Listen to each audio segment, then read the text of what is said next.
विद्यार्थी मित्रांनो, सह्याद्री ट्युटोरियल्समध्ये तुमचं स्वागत आहे. सीईटीची एक्झाम आपली 20 तारखेपासून सुरू होणार आहे, बरोबर आहे. आणि 10 दिवसात यावर्षी ती एक्झाम फिनिश होणार आहे. म्हणजे 10 दिवस म्हणजे 20 पेपर तरी होणार आहेत, 20 शिफ्ट, ठीक नाही.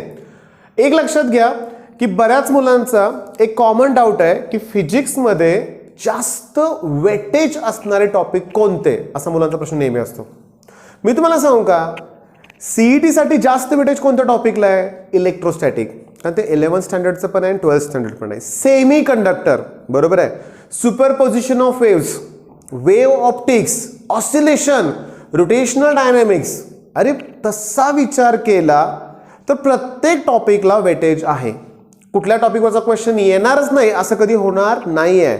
फक्त मी तुम्हाला सजेस्ट काय करतोय बघा, की या शेवटच्या 10 दिवसात तुम्हाला प्रॉपर रिव्हिजन करायचे. आणि अशा वेळेस मी तुम्हाला सांगू का, तुम्ही भरमसाठ मॉक टेस्ट देऊ नका. तुम्ही आतापर्यंत 4 जरी मॉक टेस्ट दिले असतील किंवा काहींनी 10-15 मॉक टेस्ट दिले असतील, बास. त्या मॉक टेस्टनाच रिवाइज करा. त्या मॉक टेस्टलाच काय करा, रिवाइज करा. आणि तुम्हाला काय आलं पाहिजे मी तुम्हाला सांगतो की तुम्हाला क्वेश्चन बघितल्या तो टाईप ओळखता आला पाहिजे. ही मोस्ट पहिली मेन रिक्वायरमेंट आहे. मी आजच्या लेक्चरमध्ये काय करणार आहे बघा, मी आजच्या लेक्चरमध्ये फिजिक्सचे ना एक क्वेश्चन पेपर मी सिलेक्ट केलाय. PYQs आहे, लक्षात घ्या. 2019चा 2019चा पेपर आहे. एक 20 क्वेश्चन्स मी घेतो. आता जेव्हा मी 20 क्वेश्चन घेणार आहे ना, ते 20 टाईप असणार आहेत. मी तुम्हाला बेसिक कन्सेप्ट त्याच्या अगोदर एक्सप्लेन करतो आणि नंतर क्वेश्चन देतो. बघा तुम्हाला पटकन सॉल्व्ह होईल. हां, म्हणजे मेन गरज काय की सगळ्या कन्सेप्ट रिवाइज करण्याची गरज आहे. म्हणजे आता लक्षात आलं का, या शेवटच्या 10 दिवसातली मेन स्ट्रॅटेजी आहे रिव्हिजन. मॉक टेस्ट नाही, रिव्हिजन. लक्षात घ्या. म्हणजे आता रिव्हिजन करताना पूर्ण पुस्तक आता वाचत बसायला वेळ नाहीये. प्रॉब्लेम मॅथ्सचे सॉल्व करत बसू नका, त्याला वेळ नाहीये. तुम्ही फक्त जो अगोदर अभ्यास केला होता, ज्या DPP सॉल्व केल्या असतील, ज्या तुम्ही टेस्ट दिल्या असतील, DPP मधले तुमचे डाऊट्स, टेस्ट मधले तुमचे चुकलेले क्वेश्चन, तुमच्या सिली मिस्टेक आठवा, ते रिवाइज करा. मग तुमच्या मार्कात आपोआप ग्रोथ होईल, हे लक्षात घ्या. मग आता मी सुरुवात करतोय. मी पहिला कन्सेप्ट क्लिअर करणार आहे. तुम्ही व्हिडिओ पॉज करून ती अगोदर लिहून घ्या कन्सेप्ट, थोडीशी रिव्हिजन करा आणि मग क्वेश्चन कडे जावा. म्हणजे तुम्हाला वेळ लागणार आहे या व्हिडिओला, लक्षात घ्या. बघा मी काय सांगतोय. ही पाईप ओपन पाईप आहे, ओके. एअर कॉलम ओपन आहे. जेव्हा ह्याच्यातून व्हायब्रेशन्स पास होतात तेव्हा मध्ये नोड तयार होतो आणि at the end anti node तयार होतो, ओके. मग ह्या पाईपची जी काय लेंथ आहे ना, दॅट इक्वल्स टू λ/2 येणार ना. कारण बघा ना, हे अर्ध लूप आणि हे लूपचा अर्धा पार्ट आणि हा अर्धा, म्हणजे ऍक्च्युली ते एक लूप आहे. आणि तसं बघितलं ना, जेव्हा 2 लूप घेतो ना आपण, तेव्हा एक वेव्हलेंथ तयार होते. मग अर्ध लूप म्हणजे λ/2 येणार, ओके. मग लॅम्बडाची व्हॅल्यू ट्वाइस एल येणार. तुम्हाला सगळ्यांना माहिती आहे की व्हीचा फॉर्म्युला काय असतो रे, n लॅम्बडा. मग nचा फॉर्म्युला काय येणार, v/λ. लॅम्बडाची व्हॅल्यू 2l आहे. मग हा जो फॉर्म्युला आहे तो आहे फंडामेंटल फ्रिक्वेन्सीचा फॉर्म्युला. हा एवढाच फॉर्म्युला जर पार्ट असेल तरी हे तुम्हाला पहिला क्वेश्चन आजचा जमणार आहे, ओके. बघा, फंडामेंटल फ्रिक्वेन्सीचा फॉर्म्युला काय रे, v/2l. मग याच्यावरून जर लेंथचा फॉर्म्युला घ्यायचं म्हणलं तर v/2n येईल ना. फक्त क्रॉस मल्टिप्लिकेशन केलं, क्लिअर. आता लक्ष द्या. क्वेश्चन नंबर 4 तुमच्या समोर आहे स्क्रीनवरती, वाचा. बघा काय दिलंय त्यात, वाचा तो प्रश्न. की क्वेश्चन नंबर 4 मध्ये काय दिलंय की 2 ओपन पाईप आहेत, त्याच्या लेंथ डिफरंट आहेत, डायमीटर सेम आहे. डायमीटरचं इथं मला आत्ता काय नको आहे, लक्षात घ्या, ओके. मी एंड करेक्शनचा विचार करणार नाही आहे इथं, ओके. त्यांनी त्याच्या फ्रिक्वेन्सीज दिल्यात फंडामेंटल N1 आणि N2, ठीक आहे. When both pipes are join to form a single pipe, आणि त्यावेळेची त्याची फंडामेंटल फ्रिक्वेन्सी विचारलेली आहे. फंडामेंटल फ्रिक्वेन्सीचा फॉर्म्युला काय आहे, v/2l, ओके. आता लक्ष द्या, मी सांगतो काय ते बघा. त्यांनी काय केलंय की ही पाईप आहे, तिची लेंथ L1 आहे समजा. ही दुसरी पाईप आहे, तिची लेंथ L2 आहे. त्यांना जॉईन केलंय, तयार झाली ओपनच पाईप ना, ओके. मग L1 ची व्हॅल्यू काय येणार आहे, v/2n1, आणि L2 ची व्हॅल्यू काय येणार, v/2n2. मग कशा नाही का क्रॉस मल्टिप्लिकेशन करून तुम्हाला दाखवलं होतं तसं. पण या पाईपची आता टोटल लेंथ कोण आहे रे, L1 + N2. आता या नवीन पाईपची जी फंडामेंटल फ्रिक्वेन्सी आहे तिचा formula v/2l1 + L2, v/2l1 + L2. आता मी काय करणार, L1 आणि L2 च्या व्हॅल्यू इथं पुट करतो. ओके, मग V अपॉन ट्वाईस L1 ची value V upon twice N1 plus L2 ची value V upon twice N2. हे V कॉमन काढून V कॅन्सल होईल, एन हे 2 कॉमन काढून 2 पण कॅन्सल होईल, म्हणजे V/2 कॅन्सल झालाय, म्हणजे 1 अपॉन 1/N1 प्लस 1/N2. चला करा cross multiplication, N1 plus N2 upon N1 N2. मग रेसिप्रोकल झाल्यावर N1 N2 वरती जाईल आणि खाली N1 plus N2. Option D correct आहे, ऑप्शन डी करेक्ट आहे. मी तुम्हाला सांगतो wave optics superposition of wave मधला आहे बरोबर. पाईप ओपन पाईप क्लोज, जुन्या सिलेबसमध्ये स्टेशनरी वेव्ह असं नाव होतं. ह्याचा 100% क्वेश्चन असण्याची शक्यता खूप असते. हे पाईपचे क्वेश्चन आहेत, स्ट्रिंगचे क्वेश्चन्स आहेत. मग हा इम्पॉर्टंट टाईप आहे, तुम्ही या टाईपचे प्रॉब्लेम अजून रिवाइज करा. मग हे क्लिअर झालं. आता काय करणार तुम्ही माहिती आहे का, पाईप क्लोज असेल तर लूपचा अर्धाच पार्ट तयार होतोय. मग एलची व्हॅल्यू काय येणार, λ/4 येणार. मग लॅम्बडाची व्हॅल्यू 4L येणार. तेव्हा फंडामेंटल फ्रिक्वेन्सीचा फॉर्म्युला V अपॉन 4L येणार. मग प्रश्न कसे विचारतील माहिती आहे का तुम्हाला, इथं 2 पाईप जॉईन केलेत, असं म्हणतील की ही ओपन पाईप आहे, तिची फंडामेंटल फ्रिक्वेन्सी तुम्हाला देतील आणि तिला सडनली क्लोज केली की फंडामेंटल फ्रिक्वेन्सी चेंज होणार. ओपन होती ना तेव्हा फंडामेंटल फ्रिक्वेन्सी काढताना मी 2L न डिवाइड केलं होतं, तर ती क्लोज झाल्यामुळे 4L न डिवाइड करणार, मोठ्या नंबरनं डिवाइड करणार. त्यामुळे एक लक्षात घ्या, क्लोज पाईपची फंडामेंटल फ्रिक्वेन्सी कमी असते. हां, ओपनची जर 100 असेल ना ओपनची, तर क्लोजची 50च होणार, हे लक्षात घ्या. हाफ होणार, कारण 4 न डिवाइड करावं लागतं. ओके, आता नेक्स्ट क्वेश्चन घ्यायच्या अगोदर मी कन्सेप्ट ती क्लिअर करतो बरं का, व्यवस्थित लक्ष द्या. आता तुम्हाला सगळ्यांना ना हे माहिती आहे, इंडक्टर, कॅपॅसिटर आणि रेजिस्टर. हा इंडक्टर आहे, हा कॅपॅसिटर आहे, हा रेजिस्टर आहे, सिरीज अरेंजमध्ये जोडलेत. हा जो इंडक्टर आहे ना त्याचा इंडक्टिव्ह रिॲक्टन्स असतो 2πfL. आता 2πf म्हणजे ओमेगा L. कॅपॅसिटन्सचा जो रेजिस्टन्स असतो त्याला कॅपॅसिटिव्ह रिॲक्टन्स म्हणायचं, त्याला 1/2πfC म्हणजे ओमेगा C. आणि रेजिस्टन्सची व्हॅल्यू तुम्हाला दिलेलीच असते, ती ओहम मध्येच असते, लक्षात घ्या. ओके, आता ह्या तिघांचा टोटल रेजिस्टन्सला आपण इम्पेडन्स म्हणतो. मग हे नोट डाऊन करून ठेवा. इम्पेडन्स म्हणजे काय, टोटल रेजिस्टन्स. ओके, त्याचा फॉर्म्युला असतो √R² plus XL minus XC bracket square. XL काढण्यासाठी फॉर्म्युला काय, ओमेगा L. XC काढण्यासाठी काय, 1/ωc. R ची व्हॅल्यू दिलेली असते. मग आता क्वेश्चन नंबर 6 बघा, मी सॉल्व्ह नाही करून देणार, कॅल्क्युलेशन तुम्हाला करायचं आहे, कारण 20 तरी प्रॉब्लेम मला घ्यायचे आहेत, लेक्चर मोठं होईल. क्वेश्चन नंबर 6 बघा, रेजिस्टन्सची व्हॅल्यू 300 ओहम दिले, इथं R ची व्हॅल्यू 300 ओहम दिले. इंडक्टन्स 0.9 हेनरी दिलाय, L 0.9 हेनरी दिलाय. कॅपॅसिटन्स C 2 मायक्रो फॅरेड दिलाय, मायक्रो म्हणजे 10⁻⁻6 घ्या फॅरेड. ओके, ओमेगा रेडियन पर 1000 रेडियन पर सेकंड म्हणजे ओमेगा दिलंय. मग तुम्हाला सांगू का, सगळ्या व्हॅल्यू दिले. 1000ला 0.9 न मल्टिप्लाय करा, XL मिळेल. 1000ला 2 × 10⁻6 न मल्टिप्लाय करा, ओमेगा C म्हणजे XC मिळेल. XL मिळालं, XC मिळालं, R दिलंय. सिंपल कॅल्क्युलेशन आहे. पण म्हणतो ना आपण एक प्रकारची गडबड असते सीईटीत, त्या गडबडीमध्ये चूक होऊ शकते बरं का. त्यामुळे घाई करायची नाही. सगळं येतो ना प्रॉब्लेम, वाटल्यास सुरुवातीला स्किप करा. तुम्हाला वाटलं ना 1 मिनिटात होत नाहीये, कॅल्क्युलेशनला वेळ लागतोय. म्हणजे सीईटीत सगळ्यात इम्पॉर्टंट काय की हा प्रॉब्लेम मला येतोय पण याला वेळ जास्त लागतोय, असं जर तुम्हाला वाटलं सुरुवातीला स्किप करा. आणि मेन काय, केमिस्ट्रीचा आणि फिजिक्स पेपर एकत्र असतो. केमिस्ट्री मेन व्यवस्थित अटेम्प्ट व्हायलाच पाहिजे, हे लक्षात घ्या. ओके, बरं. क्वेश्चन नंबर 6 तुमच्या लक्षात आला. काय सांगा, झेड म्हणजे कोण, इम्पेडन्स. इम्पेडन्स म्हणजे काय, total resistance offered by L, C आणि R. ओके, आता मी म्हणजे तुमच्या लक्षात आलं का, मी टॉपिक वाईज रिव्हिजन वगैरे काय घेणार नाहीये. मी क्वेश्चनची कन्सेप्ट अगोदर क्लिअर करतोय तुम्हाला आणि मग क्वेश्चन देतोय तुम्हाला. त्या क्वेश्चन त्या टाईपचे अजून क्वेश्चन्स करायचे आहेत. ठीक आहे, आता समजून घ्या. ऑसिलेशन हा हे जे आहे ना पाथ लेंथ आहे, ही मीन पोझिशन, ही एक्स्ट्रीम पोझिशन. मग मीन पासून एक्स्ट्रीम गेलाय, परत तो इथं आला, परत इकडं आला आणि इकडं आला, एक ऑसिलेशन कंप्लीट झाला.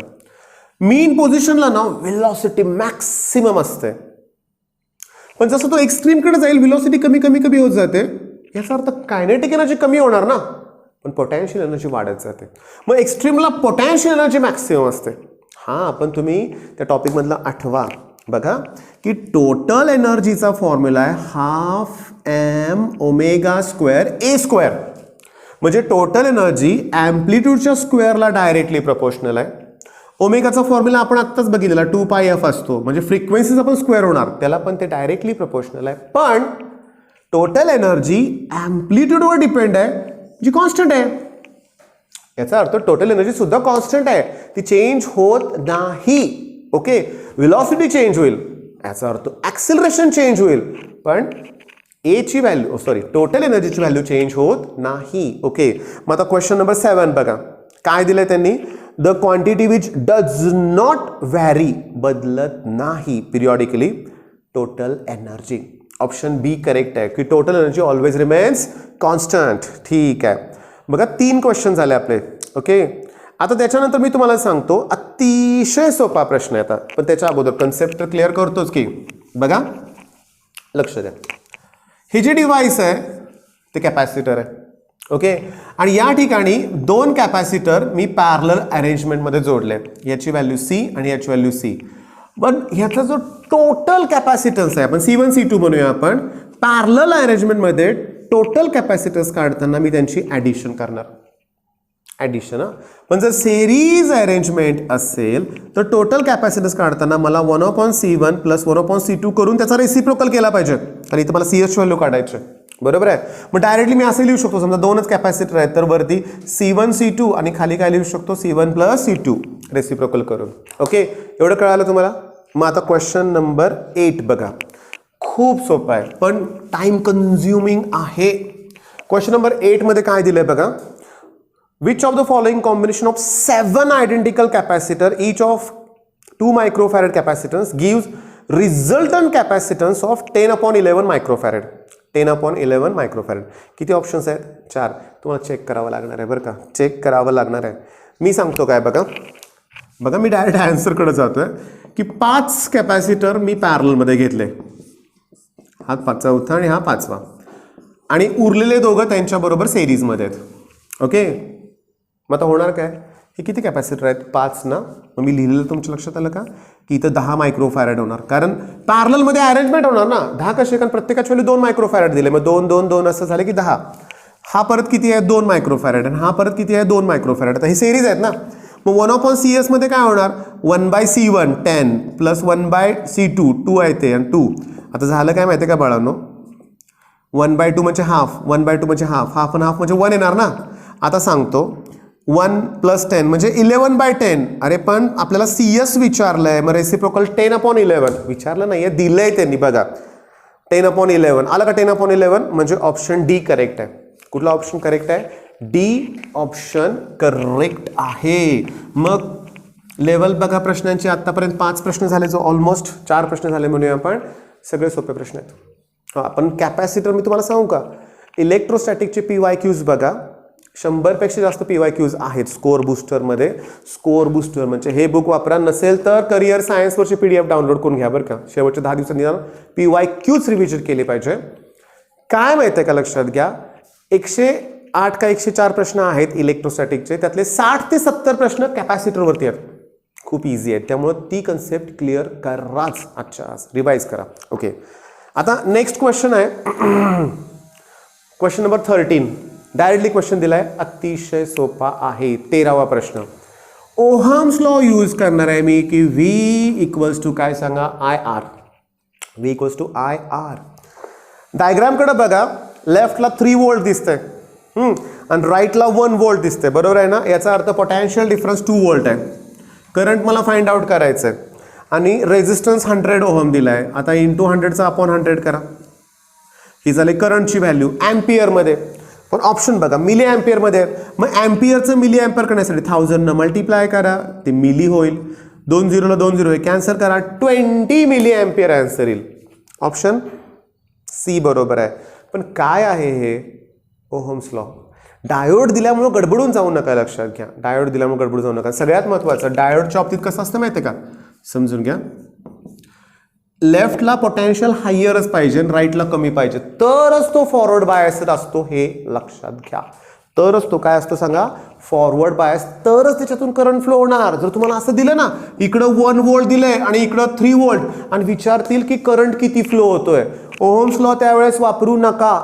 तो रिव्हर्स बायस्ड आहे, त्यातनं करंट फ्लो होणारच नाही, त्यावेळेस 0 आन्सर येईल. हे पण लक्षात घ्या. ओके, म्हणजे काही जणांना तो सेमीकंडक्टर मधला म्हटलं असेल, पण ऍक्च्युली हे साधं करंट इलेक्ट्रिक सारखं आहे बरं का. V = IR.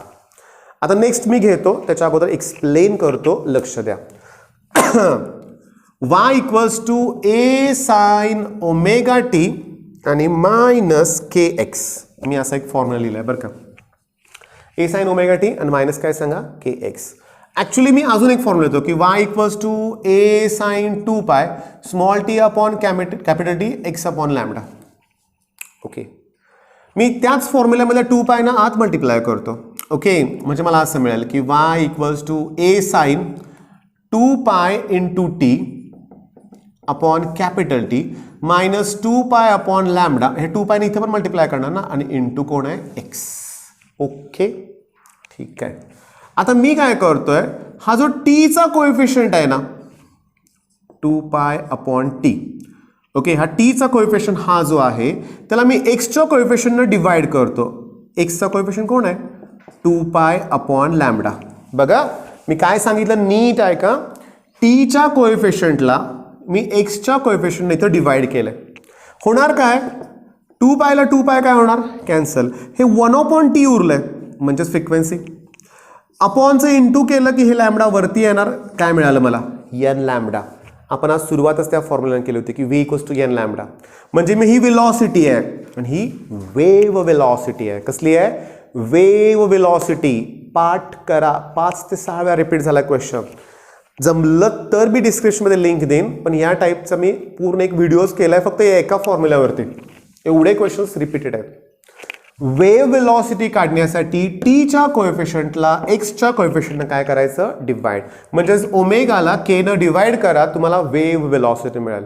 पण आता पार्टिकल वेलॉसिटी काढायची आहे मला. पार्टिकल वेलॉसिटी काढण्यासाठी याचं डेरिव्हेटिव्ह काढावं लागतं. म्हणजे dy/dt with respect to t.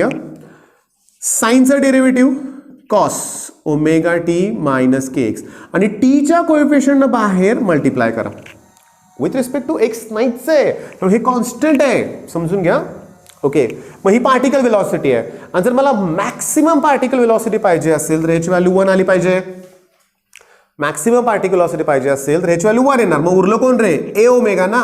मग मॅक्सिमम पार्टिकल वेलॉसिटी काढण्यासाठी एम्प्लिट्यूडला t च्या कोएफिशियंटने मल्टिप्लाय करा, तुम्हाला मॅक्सिमम पार्टिकल वेलॉसिटी मिळेल. वेव्ह वेलॉसिटी काढण्यासाठी t च्या कोएफिशियंटला x च्या कोएफिशियंटने डिवाइड करा.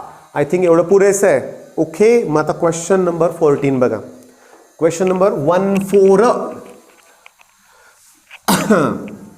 खूप सोपं आहे. काय विचारलंय त्यांनी बघा, काय दिले ते बघूया आपण. बघा, y = a sin 2π/bt. मी आत मल्टिप्लाय केलं, 2π/bt मायनस 2π/cx. ओके, त्यांनी विचारलंय मॅक्सिमम पार्टिकल वेलॉसिटी जी असते ती a × t चा कोएफिशियंट, म्हणजे मॅक्सिमम पार्टिकल वेलॉसिटी. ती वेव्ह वेलॉसिटीच्या ट्वाइस आहे. आणि वेव्ह वेलॉसिटी काढण्यासाठी मी t च्या कोएफिशियंटला x च्या कोएफिशियंटने डिवाइड करतो. ही कंडिशन त्यांनी दिली. आता याच्यानुसार जे सिम्प्लिफाय करून येईल ते आपलं आन्सर असणार आहे. बघा, 2πb ला 2πb कॅन्सल होईल, ह्या 2 ला आहे 2 कॅन्सल होईल. मग मला मिळालं काय रे, c. बघा लिहितो आपण, a = हे तर सगळं कॅन्सल झालंय, a अपॉन असला कुठला ऑप्शन आहे का. ओके, आहे ना, ऑप्शन सी चेक करा. हे मी इकडे घेतो आणि पाय × a. चला आता बरोबर बघा, ऑप्शन सी करेक्ट आहे.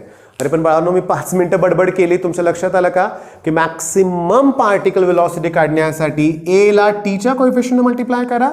ओके, आणि वेव्ह वेलॉसिटी काढण्यासाठी t च्या कोएफिशियंटला x च्या कोएफिशियंटने काय करा, डिवाइड करा.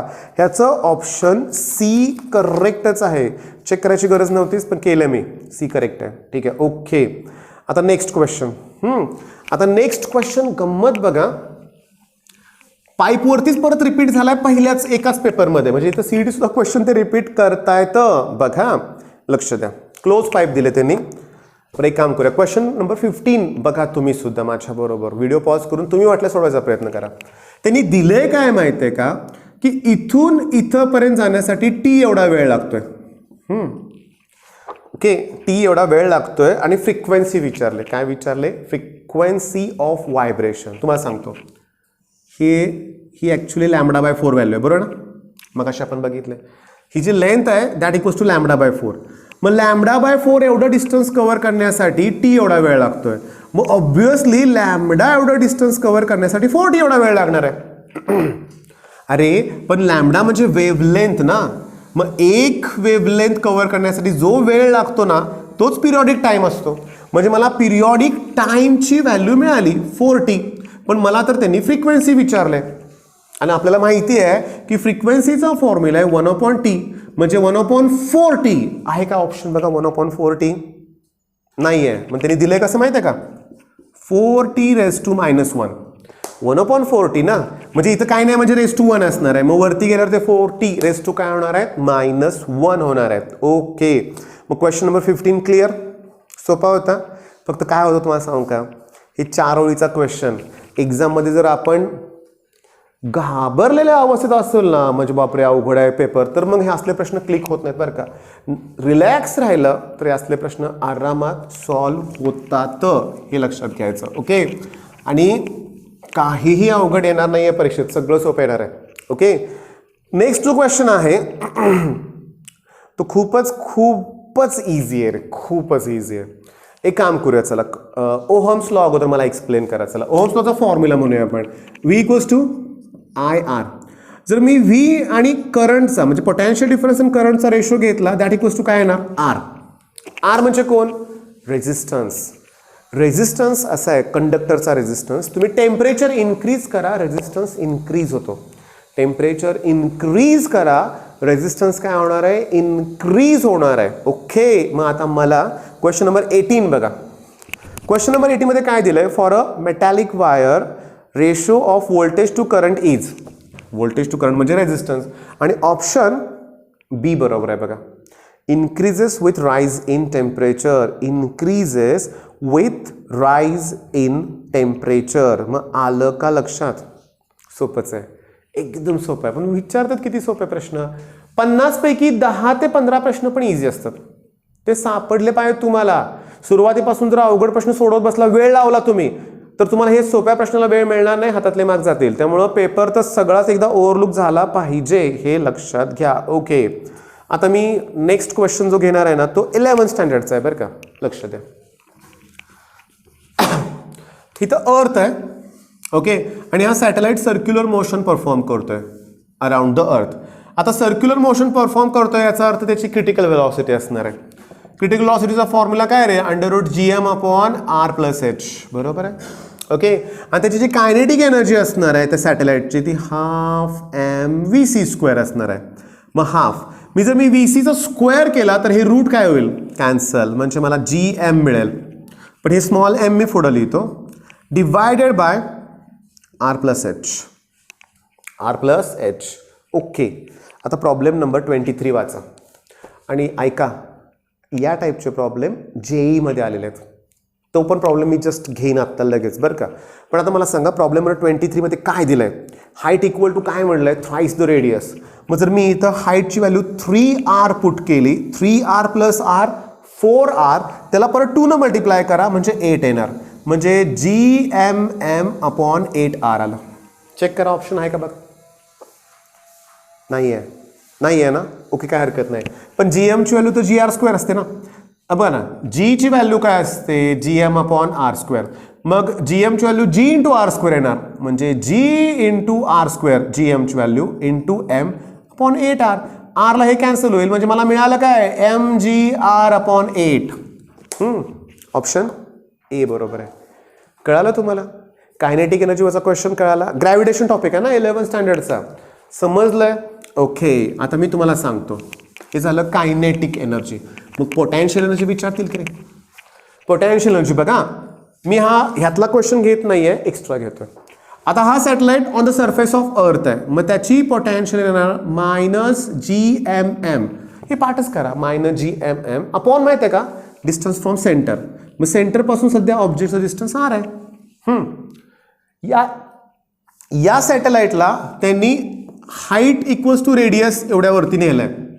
मग तिथली पोटेन्शियल एनर्जी काय असणार आहे सांगा. मी तुम्हाला काय पाठ करायला सांगितलंय, GMM अपॉन काय डिस्टन्स फ्रॉम सेंटर. इथून एवढं r आणि इथून एवढं h, r प्लस h. अरे पण h rच आहे ना, म्हणजे इथं आलं ट्वाइस r. आता JEE मध्ये हाच क्वेश्चन आलाय, त्यांनी विचारलंय चेंज इन पोटेन्शियल एनर्जी. मग चेंज इन पोटेन्शियल एनर्जी काढण्यासाठी याच्यातून हे काय करावं लागेल, मायनस करावं लागेल. पण याच्यातून हे मायनस करताना या मायनसचं प्लस होईल ना, मग ते मी अगोदर लिहितो. चला GMM अपॉन r आणि -GMM अपॉन 2r. चला याला 2 न मल्टिप्लाय करा, मग 2 - 1 1 येणार, म्हणजे GMM upon twice r. Denominator same आहे, पण आठवते का आत्ताच लिहिलं. GM ची व्हॅल्यू काय येणार आहे, GR². GM ची व्हॅल्यू GR² तिथं पुट केलं तर mgr अपॉन 2 होईल, कारण हा r च्या वरच्या स्क्वेअरला कॅन्सल होईल. ओके, म्हणजे तुम्ही ग्रॅव्हिटेशन टॉपिक मधलं कायनेटिक एनर्जी, पोटेन्शियल एनर्जी हे क्वेश्चन करा. आणि बघा CET होईपर्यंत मी यातले सगळे क्वेश्चन्स मी तुम्हाला सॉल्व्ह करून देणार आहे. सगळे पेपर त्याचं ॲनालिसिस तुम्हाला देणार आहे, असं देतोय तसं. मी जे काही मॉक टेस्ट घेतलेत क्रॅश कोर्समध्ये त्यातले पण 1-2 पेपर तुम्हाला मी सॉल्व्ह करून देणार आहे. तेच रिपीट होतील जास्तीत जास्त क्वेश्चन अशी आशा जरी असली तर मी तुम्हाला प्रत्येक वेळा सांगितलंय की बाकीचे पण त्या टाईपचे क्वेश्चन्स तुम्ही केले पाहिजेत. मग क्वेश्चन नंबर 23 एकदम इझी होता. क्वेश्चन नंबर 24 तर सगळ्यात सोपा आहे. बघा, ऑसिलेशन हा पार्टिकल इथं आहे, तो इथून एवढा जातोय, म्हणजे समजा ॲम्प्लिट्यूडला मी कॅपिटल ए म्हणला तर इथून त्यानं ए एवढं डिस्टन्स कव्हर केलं, तिथून तो परत इथं येणार, ए एवढं डिस्टन्स कव्हर करणार. आता तो इकडं जाणार ए, आणि फिरून जेव्हा परत इथं येईल ना तेव्हा एक ऑसिलेशन त्याचं कंप्लीट होणार आहे, म्हणजे एक पिरियॉडिक टाइम झालेला असणार आहे. पण त्यानं डिस्टन्स किती कव्हर केलं, ए, 2a, 3a आणि परत 4a. म्हणजे ऑप्शन बघा, ऑप्शन डी करेक्ट आहे.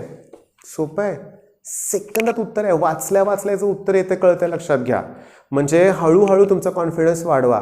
व्हिडिओच्या सुरुवातीलाच बोललोय, ऑसिलेशन, सुपरपोजिशन ऑफ वेव्ह मधलं pipe open, pipe close, string, ठीक आहे, आहेत ना क्वेश्चन याच्यामध्ये.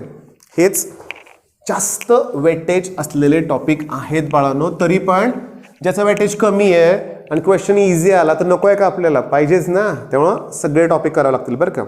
आता नेक्स्ट जो आहे ना बघा, अतिशय सोपं आहे, समजून घ्या.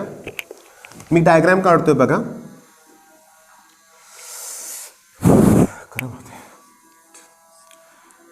लगेच कळालं असेल तुम्हाला. करंट इलेक्ट्रिसिटी टॉपिक आहे ना, व्हीटस्टोन नेटवर्क मध्ये दिलाय गॅल्व्हनोमीटर. आता हे जे नेटवर्क, व्हीटस्टोन नेटवर्क, हे जर बॅलन्स्ड कंडिशनमध्ये असेल तर या गॅल्व्हनोमीटरमध्ये करंट फ्लो होणार नाही. आता बॅलन्सिंग कंडिशन काय माहिती आहे का, की जर R1 अपॉन R2 हा ratio that equals to R3 upon R4. बघा, मी R1 R2 R3 R4 असं नाही लिहिलं, R3 इथं लिहिलंय. हे दोन रेशो जर इक्वल असतील तर बॅलन्स. बघा आता ते मी दिलेलं. आता एक काम करा, क्वेश्चन नंबर 27 बघा, की टोटल करंट इथं आहे 1.1 एम्पियर व्हीटस्टोन नेटवर्क. R1 ची व्हॅल्यू त्यांनी 5 दिले, R2 ची व्हॅल्यू 1 दिले, म्हणजे याचा हा 5 टाइम्स आहे. R4 ची व्हॅल्यू 10 दिले आणि ह्याचं इकडं 50. ओके, बॅलन्सिंगच कंडिशन आहे, याच्यातनं करंट फ्लो होणार नाही त्याचा विचार करू नका. मी आता कसं करतोय बघा, नेक्स्ट बीट फिगर कशी काढतोय बघा. 1.1 एम्पियर, 6 ओहम आणि 60 ओहम. ओके, मी तुम्हाला सांगू का, इथं शॉर्टकट पण आहे, पण मी काय मेथड वापरतो बघा, सांगतो. ही दोघं सिरीज आहे का, पॅरलल आहेत, पॅरलल आहेत. याचा अर्थ त्यांच्यातून फ्लो, त्यांच्या अक्रॉस असणारा पोटेन्शियल डिफरन्स सेम असणार आहे. ओके, पोटेन्शियल डिफरन्स म्हणजे V इक्वल्स टू काय, IR. आता याच्यातून आता त्यांनी विचारलंय काय बघा, प्रश्नच बघा, करंट थ्रू 1 ओहम रेझिस्टर, ह्यातनं जाणारा करंट विचारलाय, म्हणजे वरचा करंट विचारलाय, त्याला मी I1 म्हणतो. मग खालच्याला I2 नाही म्हणणार मी, 1.1 मायनस I1 म्हणणार आहे. मग या ठिकाणी I1 into 6 V equals to IR and that equals to 1.1 minus I1 आणि into 60. आता हे सॉल्व करतो. बघा, हे इंटू 6 मी अपॉन 6 करतो, म्हणजे मला I1 equals to 1.1 minus I1 आणि into 10 येणार. आत मल्टिप्लाय करा, मायनसचं प्लस करा, करा की सॉल्व तुम्ही. तुम्ही सॉल्व्ह करा. पण आता काय करणार तुम्ही, विस्टोन नेटवर्कचे प्रॉब्लेम करा बाळांनो या टाईपचे. ओके, सेम टाईपचे क्वेश्चन्स आलेत आणि स्कोअर बुस्टमध्ये हुडका ह्याच्यापेक्षाही सोपे प्रश्न तुम्हाला मिळतील. ओके, पण बॅलन्सिंग कंडिशन लगेच ओळखता आली पाहिजे. ठीक आहे. आता नेक्स्ट जो आहे ना, नेक्स्ट जे क्वेश्चन्स आहेत ते सगळे सोपे आहेत बरं का, सगळे सगळे सगळे सगळे सोपे आहेत, पण वेळ लागेल. ओके, आता क्वेश्चन नंबर 34 बघा. हा बघा, तुम्ही वाचा माझ्यावर तुम्ही थोडंसं. काय दिलंय, a thin metal wire of length L दिले. चला ठीक आहे, वायर आहे माझ्याकडं, वायरची लेंथ यल आहे. ठीक आहे. Uniform linear mass density rho आहे. ओके, मास डेन्सिटी म्हणजेच मास पर युनिट लेंथ. म्हणजे मी इथं ॲक्च्युली सांगू का, मास याचं मी एम लिहितोय आणि इथं एल लिहितोय. ओके, मास पर युनिट लेंथ. ठीक आहे. तिला बेंड करून ना सर्क्युलर कॉइलचा शेप दिलाय. म्हणजे ह्याच वायरला बेंड करून ना सर्क्युलर शेप दिलाय. याचा अर्थ या सर्कलची जी काय सर्कम्फरन्स असेल ना, दॅट इक्वल्स टू लेंथ येणार आहे. मग आर ची व्हॅल्यू L/2 येणार ना. ओके, पण तयार झाले रिंग ना, ही रिंग तयार झाले हे लक्षात घ्या. काय तयार झाले इथं, रिंग. ओके, आणि त्यांनी विचारलंय moment of inertia about this axis. Okay, आता ऐका माझं, रिंग आहे, रिंगच्या आता समजून घ्या, ही रिंगच्या सेंटरमधून ॲक्सिस जात असेल तर मोमेंट ऑफ इनर्शिया mr², डायमीटरमधून असेल तर mr²/2, आणि हा ॲक्सिस आता डायमीटरला पॅरलल आहे. ओके बाळांनो, ह्या प्रत्येक टाईपचे व्हिडिओ आहेत चॅनलवरती. आत्ता गेल्या ह्या 15-20 दिवसापूर्वीच गेल्या महिन्यातच मी अपलोड केलेत, तुम्ही ते बघा बरं का. आता समजून घ्या, इथं पॅरलल ॲक्सेस थेरम मला यूज करायचं आहे. म्हणजे मी काय करणार आहे बघा, लक्षात घ्या, इथं h ची व्हॅल्यू r आहे, हे डिस्टन्स. मग मला ह्याच्यामध्ये ह्या ॲक्सिसला हा ॲक्सिस पॅरलल आहे ना, मग ह्याच्या अक्रॉस मोमेंट ऑफ इनर्शिया काढण्यासाठी मला ह्याची व्हॅल्यू, म्हणजे ह्याला IC म्हणूया आपण, आणि प्लस mr² केलं पाहिजे. म्हणजे 3/2 mr² केलं पाहिजे. काय केलं पाहिजे, 3/2 mr². आता ऐका, मग ह्या ॲक्सिसला moment of inertia 3/2 mr². Obviously असा ऑप्शन असणारच नाही आहे, आपल्याला व्हॅल्यू पुट करावं लागतील. बघा मग 3/2 मासची व्हॅल्यू रो इंटू एल, मासची value rho into L. Okay, r² म्हणजे मला याचा स्क्वेअर केला पाहिजे, म्हणजे L²/4π². कॅन्सल काहीच होत नाही आहे. काय काय आलं बघा मग, 3ρL³ अपॉन 8π². दिसते तर विचित्र, पण ऑप्शन आहेत का बघा बघू. 3ρL³ पहिलाच ऑप्शन करेक्ट आहे, ऑप्शन ए. मग 34 ऑप्शन ए करेक्ट आहे. आता काय करणार तुम्ही, रोटेशनल डायनॅमिक्स. कोणता टॉपिक करणार, रोटेशनल डायनॅमिक्स. रिंग, डिस्क, त्याच्यानंतर रॉड, त्याच्यानंतर स्पियर, हॉलो स्पियर, प्रत्येकाचे मोमेंट ऑफ इनर्शियाचे फॉर्म्युले पाठ करा. सिंपल प्रश्न आहेत आणि सगळं बेसिक पण केलं पाहिजे. लिनियर मास डेन्सिटी म्हणजे मास पर युनिट लेंथ. आणि हो, नुसतंच व्हिडिओ बघत बसू नका. ओके, लिहून काढा हे प्रश्न. एक्स्ट्रा प्रश्न नाही जमले काय हरकत नाही, मी जेवढं घेतोय ना तेवढे तरी प्रश्न तुम्ही लिहून काढले पाहिजेत. ओके, आता बघा बघा, आपण जवळजवळ ना 1 2 3 4 5 6 7 8 9 10 11 प्रश्न घेतलेत, म्हणजे 10-12 टाईप घेतलेत. ओके, मी हे लेक्चर इथंच थांबवणार आहे बरं का. ओके, अजून 10-12 प्रश्न आहेत, पण मला थोडासा ब्रेक घ्यायचा आहे आणि तुम्हाला अभ्यासाला वेळ द्यायचा आहे. मग हा व्हिडिओ 2-3 तास लागतील, तुम्हाला 1-2 तास लागतील हे सगळ्या कन्सेप्ट क्लिअर करायला. तोपर्यंत माझा दुसरा व्हिडिओ तयार असणार आहे. मग तो केमिस्ट्रीचा असेल किंवा मॅथ्सचा पण असेल. बऱ्याच मुलांना मॅथ्सचे पण व्हिडिओ पाहिजे. तर मी तुम्हाला काय सांगितलं की तुम्ही हे 2 बुक जरी लास्ट मोमेंटला बघितले, हे जाऊ दे कारण हे क्वेश्चन पेपर आहेत, हे इम्पॉर्टंट आहेत. ओके, क्वेश्चन पेपर का मी बाजूला ठेवलं सांगू का, ते 2019-2020चे पेपर आहेत. ओके, त्यावेळेचा पोर्शनच वेगळा होता ना, तुमचं सगळंच वेगळं आहे आता. त्यामुळे ते जुने पेपर मला नको आहेत, कारण त्यातलं तुम्हाला ओळखता आलं पाहिजे कुठला पार्ट डिलीटेड आहे. उगाच एखादा दुसरा प्रश्न बघून तुम्हाला टेन्शन यायला नको, आहे की नाही. मग आता ऑलमोस्ट अर्ध्या तासाचं लेक्चर झालं आहे, 10 ते 15 टाईप आपण कव्हर केलेत. मग ग्रॅव्हिटेशन आहे, ऑसिलेशन आहे, वेव्ह ऑप्टिक्समध्ये जास्त नाही घेतलं आपण, आहे की नाही. मग ते नेक्स्ट लेक्चरला मी घेणारच आहे. ओके, मग करा चांगली तयारी. All the best.